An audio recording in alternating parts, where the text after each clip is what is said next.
Hi, this is Megha Joshi, the host of the Boardroom Zen podcast.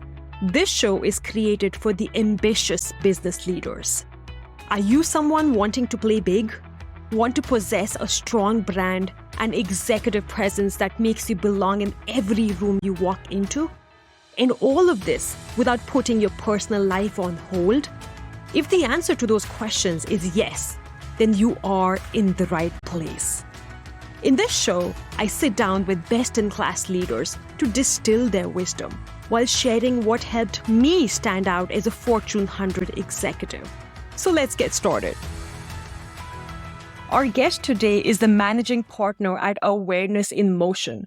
As an executive coach and a professional counselor, she has spent over 25 years partnering with diverse group of clients, from CEOs to high schoolers. Her superpowers are helping people connect their head and heart, communicate with authenticity, and lead life with meaning.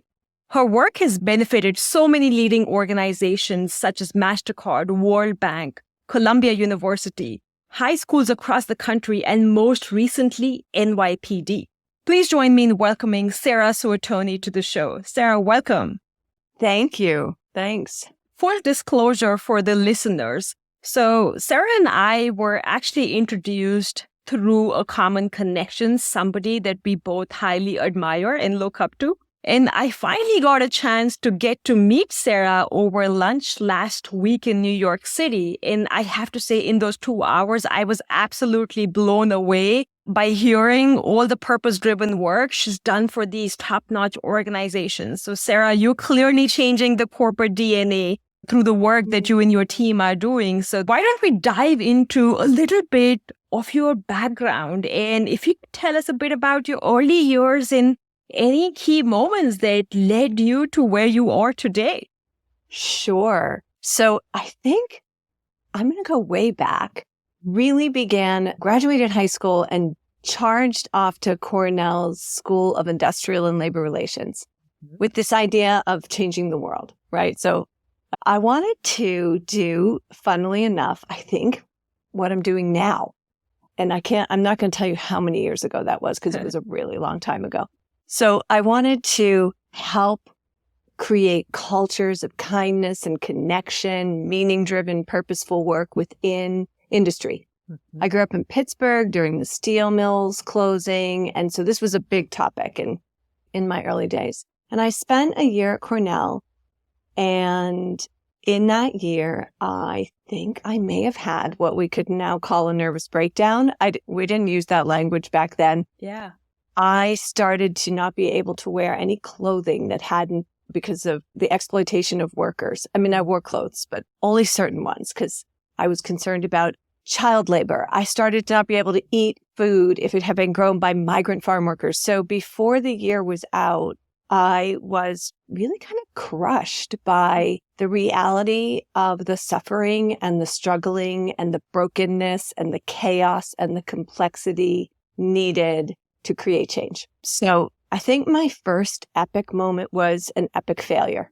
And I share that a lot of the time because I do believe that success comes from being able to fail. So then I moved to New York. I thought, well, okay, what I really wanted to do anyway was be a dancer. And I moved to New York and I started to dance. I had danced in high school and I had some moderate skill. And I met a man who hired me to be part of his very small and never heard of by anybody dance company. And we were in rehearsal one day. And after rehearsal, he said to me, "You're never really going to make it as a dancer because you just don't have any awareness. You have no self-awareness. You have no body awareness. You need more awareness." Wow. So here I am. I'm now 19 or 20. I go home. I lay down on the floor and I start to ask myself, how am I going to get aware? And I'm scanning my body and I'm scanning my brain for awareness. And after about 15 minutes, I decided to give up and go have some cereal, I think. And I decided he's wrong, right? Awareness, what even is that? Instead, I thought what I really need to do if I want to succeed as a dancer is work really hard, get really good. And so I auditioned and got into Juilliard, which was a miracle. But there I was at Juilliard doing just that, working super hard, getting better and better, and trying to be excellent. And I got injured. So Now, those days, like if you were injured, you had a few weeks to recover before they basically kicked you out. So I was on a frantic and urgent mission to get better when I met an amazing miracle healer and body worker named Susan Belfiore. And I went in to get my ankle fixed, and I left her session that day. And then in subsequent days, because I worked with her for years and years, I left transformed, because what she taught me was that my body was my greatest source of wisdom. It's how I could know how I'm feeling. It was the receptacle of all of my history and my emotions. It was also how I could learn to regulate my emotions. And it was how I could express myself. And at the end of the day, I came to realize what that man was talking about, awareness, right? I could use the body as a source of awareness, and in doing so, become a dancer, right? But because ultimately, what is dance but the expression of awareness in motion, which is hence the name of my company at this point. Yeah. Right? Now I make that connection. Exactly. And so I think in some ways that moment with those series of failures and that moment of connection with myself vis-a-vis the body and my emotions became my life work to help others also experience that. Wow. What a beautiful journey, Sarah. Thank you for sharing. And from creative pursuits of dance to body work to now executive coaching and counseling, it is such a fascinating journey for sure. And I can't even imagine what a 19-year-old would know about self-awareness or body awareness, if you will. I have no clue about self-awareness until I was probably 30 years old. Right. Kudos to you for figuring out your path. And something you mentioned spoke to me deeply, which is that our body it's a source of awareness, and that it is a self-healing machine in some ways. And as a certified health coach myself, I truly believe in that idea, because I know that if we give our body time to heal, to let go of trauma, to experience healing, whether it's from a disease or just recent trauma, there are ways of getting on that path of healing. It is possible. Thank you for mentioning all that. This is exciting. And now, as you work with some very accomplished executives, have you had any big aha moments where you were like, wow, I just didn't see this happening, but this is significant? Yeah. Yes. Oh my gosh. So I've had many. In some ways, I think went from being a dancer to a therapist. And I think the core skill of the therapist is really to learn from your client, right? The journey then is not about your story, but about theirs. And it's not about your expertise, but about learning what theirs is, helping them tap their inner wisdom and express it in the world. So as a therapist, I wasn't the expert. I worked with bankers, lawyers, high schoolers, as you mentioned. I was never the expert, but I was always in the space of learning from them and with them. And so the ahas there, I mean, everything I know I learned from the people that I work with. But let's see, I'm going to highlight a few. So one of them was that moment when I'm working with the client and I had decided I really can't help this person. She had some goal of accomplishing something, a promotion, leading her team more differently. She came in with all that complexity and difficulty that is corporate life. And we'd had about 5 sessions, and she came in the same way, complaining and overwrought and overwhelmed. And after about 5 sessions, I thought I had prepared a little speech like, I don't think I'm the right person for you. And so we sat down together and I rolled out my speech. And she sat in silence with a stunned look on her face. And she said, what do you imagine it's like for me to speak to somebody like you who are calm? She had projected onto me that I had my life together. You who have your life together, you who are present and seem to have everything going your way. What do you imagine it's like for me to come to you and share my issues? It's been transformational, she says. And in that moment, I realized this mantra that I work with, which is, I don't know, right? Yeah. It's not my job to actually know somebody else's path. And so whenever I feel like I get into that headspace around, I need to fix this. And this is what I see leaders do all the time. I need to fix this. I'm going to take on this whole dilemma, even though I'm not an expert at computers. And I have, in the world of work today, there's so much complexity. A leader can't possibly know about all the moving pieces and be the expert in them. Yeah. And they need those people who work for them to bring their expertise forward. And yet, given the profile of a leader, someone who takes charge, someone who's high achieving, someone who's willing to work like crazy, they bring this headspace that I was using, which is my job to fix it. Yeah. Yes. Not my job to sit back and say, what don't I know? So I think that moment with that client taught me I don't know, and I've been using it ever since. Wow. And that's so fascinating, Sarah, because in that conversation, I'm sure what dawned on you was it's not about your experience with that client. It's the experience and the transformation that's happening in that client, within that client, that you don't see from your own lens, but that client is verbalizing that transformation. How cool is that? Yes. Yeah, it's so cool. And the truth is that I think the other thing about leadership is that none of us like uncertainty, right? And in today's world of crisis and trauma and complexity and challenge, there's a lot of it. I mean, let's face it, on some level, life has changed. There's always a lot of it. Yeah. We don't like uncertainty. So the key skill of a leader is actually how to tolerate uncertainty and not move into that fix-it mode right away. Yeah. But to be able to self-regulate and calm down and be present amidst the chaos long enough to get to innovation, long enough to get to creative thinking and collaboration and connection. And that makes so much sense, especially when it comes to creative thinking. If our mind is all frazzled and all over the map, there is no way anyone can come up with real, meaningful, deep solutions. And so your point is so appropriate in that moment. That executive has to calm themselves.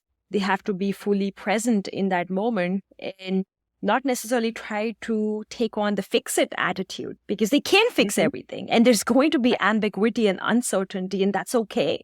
And clearly from your own experience, Sarah, you worked with these hyper-driven executives that want things to go their way. Many of them are type A for a reason, and which is why they've moved into those powerful positions. And when you work with these executives and things are not necessarily going their way, are there any techniques that you share with them or tools that you equip them with so they can alleviate that pressure? Yes. So I think because I came from this background that most people aren't familiar with, this deep devotion to the connection between the mind and the body. Let's face it, that's a world that many people would consider weird, right? Weird, it's woo, it's energy, and so I've been really devoted to making those skills practical. The body goes everywhere you go. It's there in the boardroom with you. It's there when you get upset, and it's sending you signals, right? You're in the boardroom, conflict is arising, and you are starting to feel like your point didn't get heard. Yeah. Or no one agrees with you, or something like that. And now what's happening? Can you think for yourself, Megha, like when you're in that mode, what's happening inside your physical body? What's your cue? I mean, clearly my heart's racing, my breathing gets much faster, and there's many other body symptoms that I might experience in that moment. I might not even be able to collect or put my thoughts together and verbalize them. Exactly. So from neuroscience perspective, you've gotten shot back into the limbic brain, into your fight, flight, freeze response. And now you're just going to be reactive. So if you open your mouth, something like, you're wrong, or what a ridiculous idea is going to come out. So there's a need to use that body signaling, right? The tightness in your throat, the pit in your stomach. For me, in fact, it's a complete loss of awareness of my body. I become sort of this head. My head comes forward, and now I'm just in thinking mode, scrambling, waiting for the other person to finish talking so I can make my point. That's a signal for me to settle back into my body. I use two tools. Mine are these. I bring my feet to the ground, so I root. That helps me stay present. And then I breathe. So I take a few deep breaths, and while breathing, I notice my breath, which helps me stop engaging in my inner rant long enough to just notice the breath. It gives me a pause right there in the moment. Right. So that's really the body-based tool I offer. Is I ask people to figure out what's your way. Maybe it's breathing. Maybe it's finding your feet on the floor. Maybe you need to take a little stretch. Yeah. And nowadays, people are more comfortable doing that since we've all been sitting in a screen. Totally. Or you need to take like 6 sips of water and actually notice it while you're drinking. These are just simple ways of feeling I have a body and it's telling me something. Yeah. Yeah. The second tool is to name what it's telling you, to name the emotion, right? I'm feeling anxious that my point isn't going to get heard or that they're going down the wrong track. I'm feeling angry that I'm feeling sad. I have a feeling. The second step is notice it, name it. And then the third step is choose your response. So the amazing thinker, Viktor Frankl, has a quote, right? In between stimulus and response, there's a moment. Right. We find that moment and then we choose. He says, in that moment is our power to choose. And in that choice, I think I'm kind of slaughtering this quote. We'll have to look it up. But in that choice lies our growth and our freedom. Yeah. So the idea is pause, feel, choose a response. Wow. And in that doing so, moving out of that fight, flight, freeze response and into your thinking brain, into your creative brain. And so for me, it means pause, name my feeling, remind myself, I don't know. Actually, what don't I know? And that usually sets me up to be more creative and more curious. Wait, let me try to listen to these folks for a minute. What don't I know about their idea? Yeah. What don't I know about this situation? I love it, Sarah. The 3-step process. And I love the simplicity of it, right? Anybody could memorize them and continue to practice them, which is pause, feel, and choose your response. It's as simple as that. And I'm just curious, when you share this strategy with some of those high power executives, do majority of them take this well? Or have you had interesting responses back? No, they don't take it well always, right? So I meet with resistance, which is why part of why I shared my story of my initial journey about going to Juilliard, right? Like Juilliard was rough, but what I learned there was that you have to practice, right? You want to be excellent at tennis, you practice tennis. You want to be excellent at people skills, at relating and connecting and creative thinking, and you have to practice. Yeah. So when I'm coaching, we practice. So on a regular basis, I disrupt the tendency to move into fix-it brain, the tendency to blame or rant, the tendency to take it all on, and we practice pausing, breathing, because I think there's nothing that convinces a person more quickly than having the felt experience of what it feels like when they're calm. Yes, totally. And that experiential learning, I think, is so powerful because when people see it work for themselves, then all doubts go out of the window and then they fully embrace that idea from their hearts and minds, both. And there's a quote from family systems theory that us therapists work with, and I have started to bring it into the boardroom, which is this. The person with the least anxious presence has the most positive influence on any given system at any given moment. Wow. And so when I think my clients get buy-in is when they have that first time where they've calmed down and they've noticed the positive power in that. Yeah. And that's such an incredible quote, by the way. I will look it up because it speaks volumes. Those few words, just they're deep and rich and intense.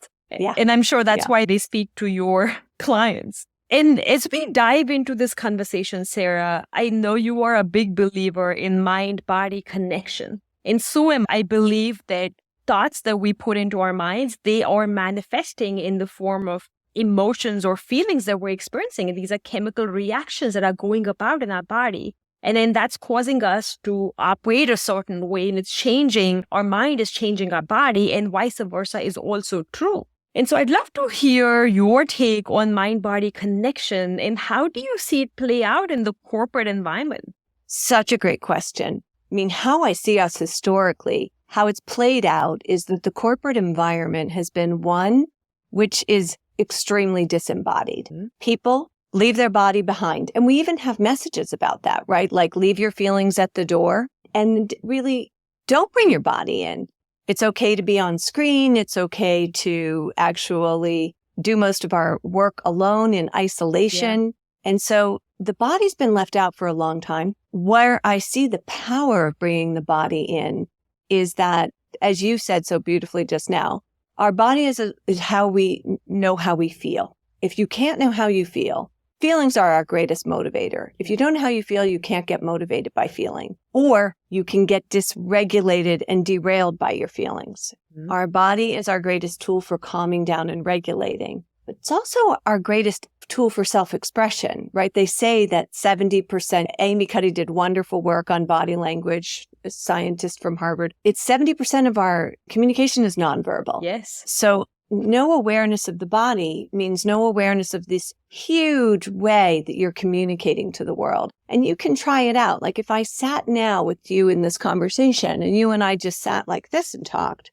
like immediately it changes the game. And I'm guessing you trust me less. Yes. I doubt you're going to tap me for the next big project, right? If you're my boss. Yeah. Because consciously or unconsciously, I'm reading that body language of yours and I'm feeling like you're disengaged. You're not in it with me. Right.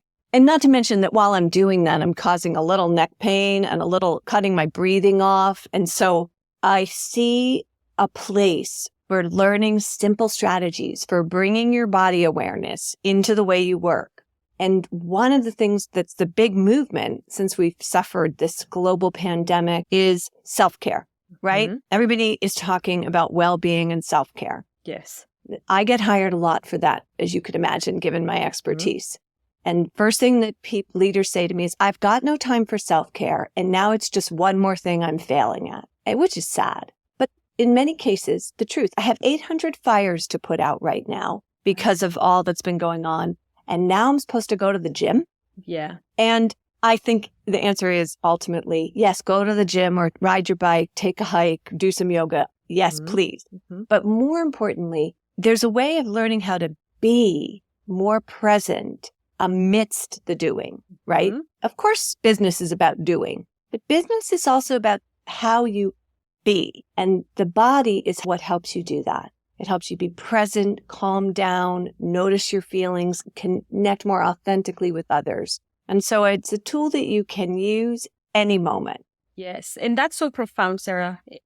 We don't really hear a lot in the corporate environment about mind-body connection, but as you simplified the idea of how leaders can be more in tune with their bodies to be more present, so they can actually do more as opposed to like less and less, because if they're not tending to themselves, then they're experiencing diminishing returns for all their efforts.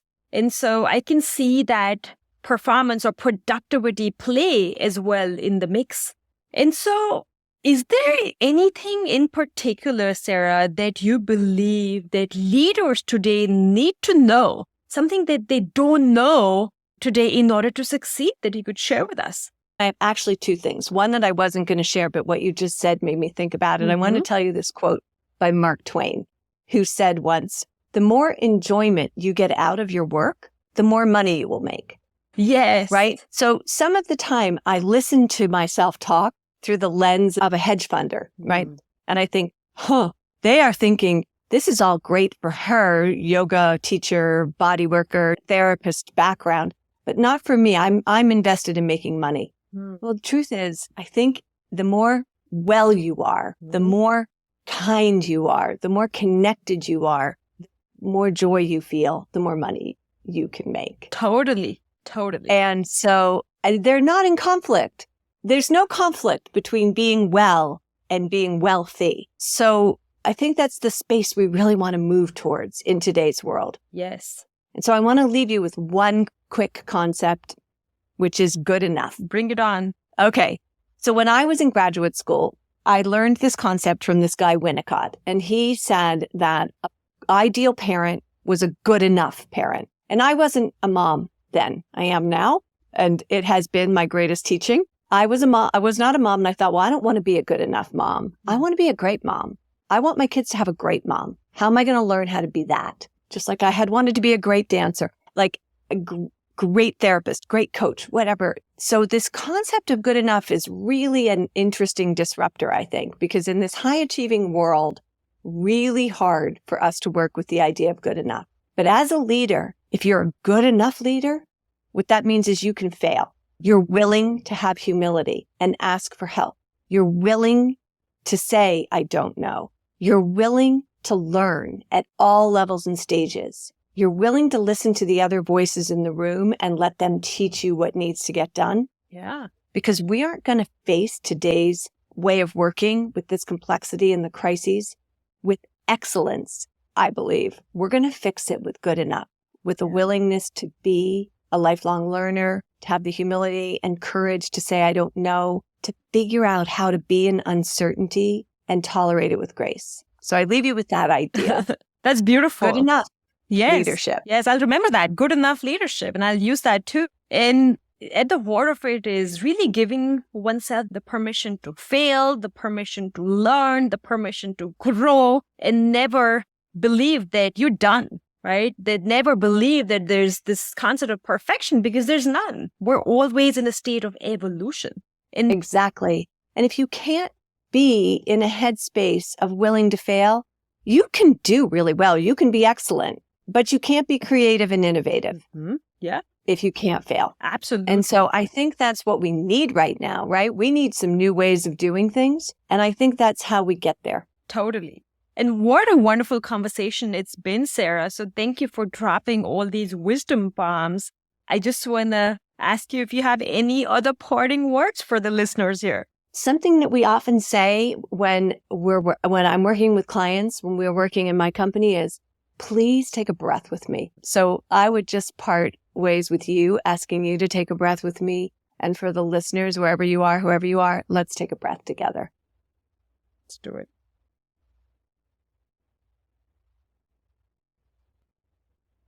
What a beautiful parting gift, Sarah. Thank you so much for your kindness, for making time. And it has been an absolute delight having you here. Thank you. Agreed. Same. Lovely, lovely conversation. Thanks, Megha. Thank you. There is no better time than now to stop playing small and tap into your zone of genius. With a Boardroom Zen executive coach by your side, experience the game-changing transformation, both internally and externally. Find out more on boardroomzen.com. And thank you for listening to my show. It means so much to me. I'd love for you to subscribe and leave a review on your favorite listening platform. More power to you, and hope to see you soon.